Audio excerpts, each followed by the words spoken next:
बच्चे की पैदाइश पर जो जानवर ज़िबा किए जाते हैं, इसका क्या मकसद है? आपको बुरा लगता है ये?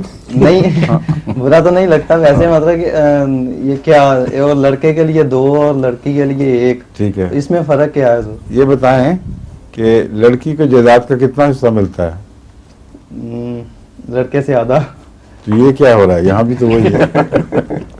उस पर आपको एतराज़ कोई नहीं कि आपने लड़के के तौर पर वरासत कबूल की है, अपने ऊपर खर्च होने पर आपको एतराज़ है, हिस्सा वसूल करने पर कोई नहीं। ये कुरान करीम से जो इस इक़्तिसादी निज़ाम नज़र आता है, उसमें मर्द की जिम्मेदारी औरत से ज़्यादा रखी गई है खर्च करने की। इस लिहाज से उसकी आमद भी ज़्यादा होनी चाहिए।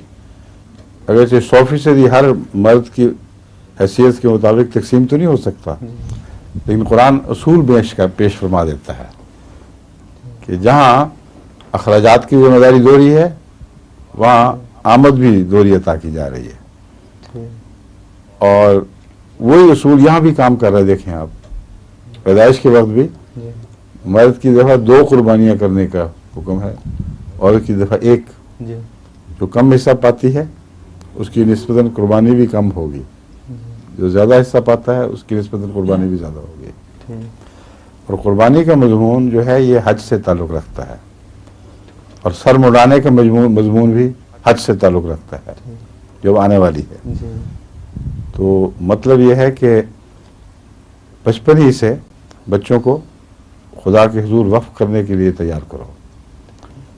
और बड़े होकर जो सर मुड़ा के बैतुल्लाह का तवाफ़ करोगे, अगर बचपन से इन बच्चों की तरबियत ठीक न हुई तो वो एक बेमानी सी बात हो जाएगी।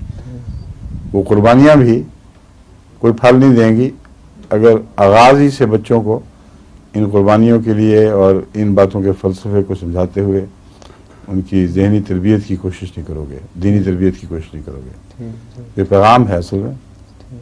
लोग गोश्त खा जाते हैं, पैगाम भूल जाते हैं।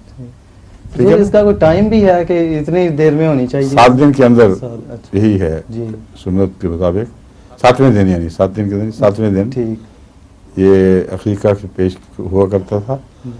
और कई लोग आगे पीछे कर लेते हैं, मगर कोई मुअय्यन ऐसी बात नहीं कह सकते कि 1-2 दिन आगे पीछे हो जाए तो शायद वो अकीका हराम हो जाए।